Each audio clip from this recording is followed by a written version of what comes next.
The Great Reunion. Three Great Reunion and the Great Disappearance. Okay. Why? Ano ang mangyayari at magkakaroon ng three great reunion? Okay? Sa darating na araw ng rapture. Okay, unahin natin yung reunion.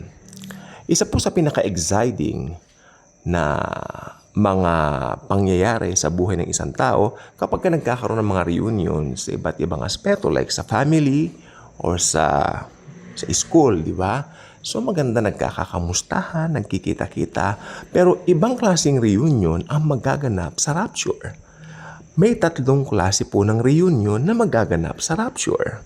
Ano po yun? Una, ang reunion ng kaluluwa at ng espiritu at ng katawang lupa. Sa araw ng rapture, kung saan ka man nakalibing, okay? Kung saan ka man isinabog, kung ikaw ay sinunog o ginawa kang abo, nasa urn ka man o ikaw ay isinabog, sa isang, halimbawa sa New York, doon sa may dagat doon, isinabog ka doon, mabubuo muli ang katawang yaan. Okay? Babalik dyan ang espiritu at ang kaluluwa. So, nagkaroon ng reunion ang body sa spirit and soul. Second, reunion. Okay? Reunion ng mga mahal sa buhay. Meron po tayong mga nauna na alam natin mga mananampalataya na nauna na mahal natin sa buhay ng mga believers na umuwi na kay Lord, na kay Jesus na. Siyempre, excited tayo lalo na mamit daddy namin, no? Nandiyan na sa Panginoong Hesus. Sa araw na yon, magkikita-kita po tayong muli. Excited din po ba kayo tungkol sa mga hayop na alaga ninyo? Yung inyong mga aso, yung mga naging aso ninyo simula't mula pa, isang magaling na theologian nagsabi, malamang makikita natin silang muli. Merong reunion sa mga mahal natin sa buhay. Mapatao man o mapahayop. Okay? At ito po yung pangatlo at pinakamahalagang reunion. Our reunion with the Lord Jesus Christ Himself. We will reunite with Him. Makikita natin siya as He is. Makikita natin siya for the very first time ng mukhaan. The beauty, the glamour, the grace. Jesus is the person of grace. He's perfect. Makikita natin siya at ihayakapin niya tayo ng isa-isa. Paano yan? Trillion tayo mga believers. Bakit? Problema ba sa Diyos yun? Amen? Okay. Ngayon ang tanong, bakit hindi pa nangyayari ang rapture? Bakit ang dami ng mga nag-speculate? Ng hula, 100 years ago, alam niyo po ba, 1888 sa New York City, akala nila that time would be the rapture. Pero hindi po nangyari.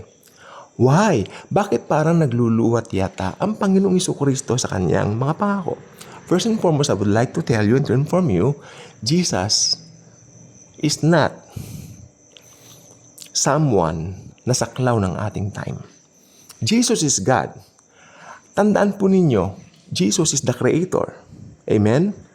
At ang time ay creation. Alam niyo po ba ang oras ay creation? Ha? Ang oras po ay creation. Hindi po siya saklaw ng oras. Ang 1 minuto ay katumbas ng 1,000 taon sa Panginoong Hesus. Ang 1,000 taon naman katumbas ng 1 minuto sa Panginoong Jesucristo. So makikita po natin dito, wow, hallelujah Lord. Yung glory, yung power, sobra. Hindi mo ma-fathom.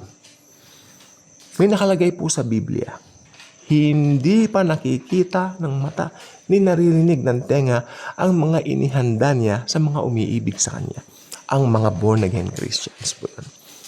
Hinihintay na tayo ni Jesus doon. At malamang nakahanda na ang ating mga place, mga mansion doon. Okay. May nagtanong po sa akin, paano ito yung mga bata? Mga bata na wala pang age of accountability. ito pong sasabihin ko, mararapture po ang mga bata. Dahil sabi ni Jesus, tanda po ninyo may mga dinalang mga bata kay Jesus. During that time, ang sabi ng mga alagad ni Jesus, pagod ang Panginoon, huwag niyo siyang istorbohin. Sabi dun sa mga magulang ng bata. Pero, sabi ni Jesus sa mga alagad niya, huwag ninyo silang bagbawalan. Hali kayo mga bata, dahil sa inyo ang kaharian ng langit. Kasi wala pa po silang age of accountability and I believe they will be raptured.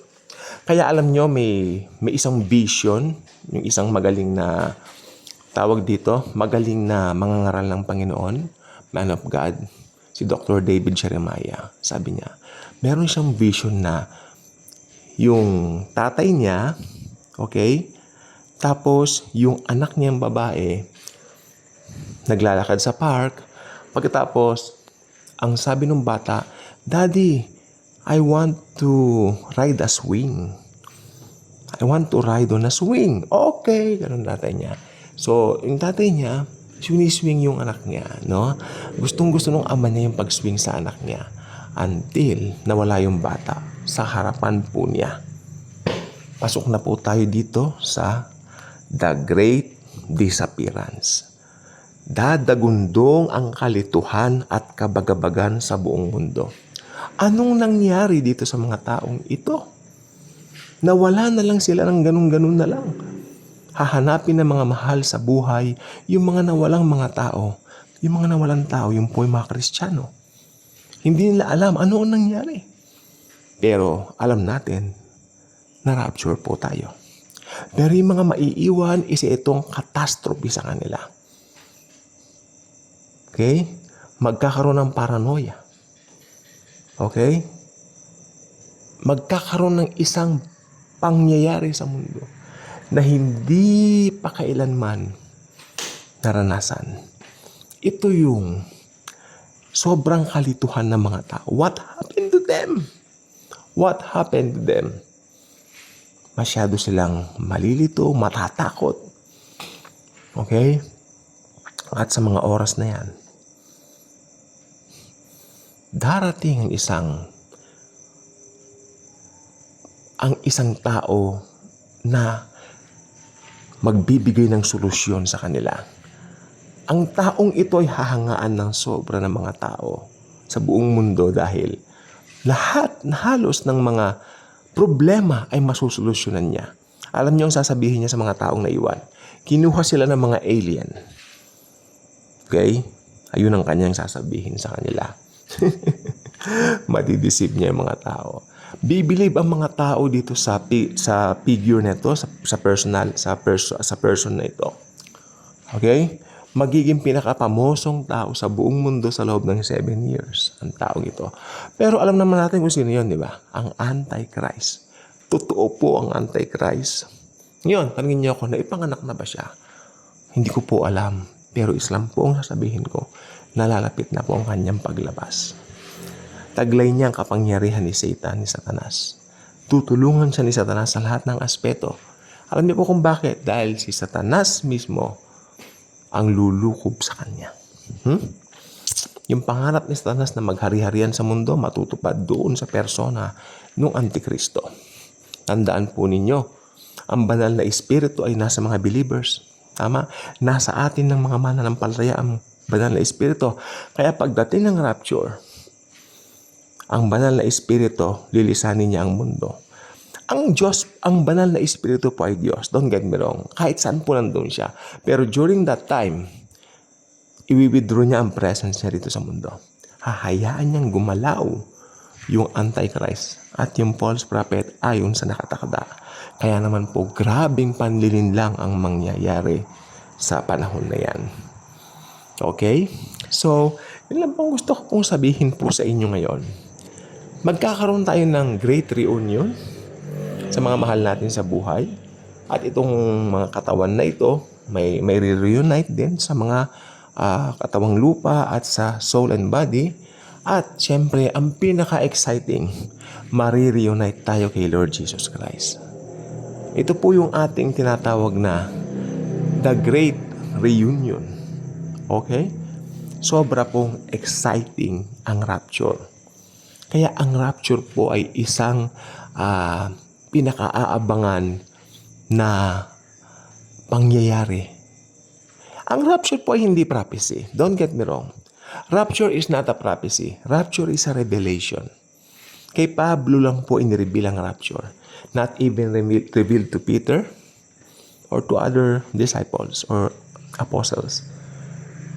To Paul only. Because Paul was the apostle to the Gentiles like us. Amen. Amen po ba? Kaya, wow. Ang masasabi ko lang, wow na wow.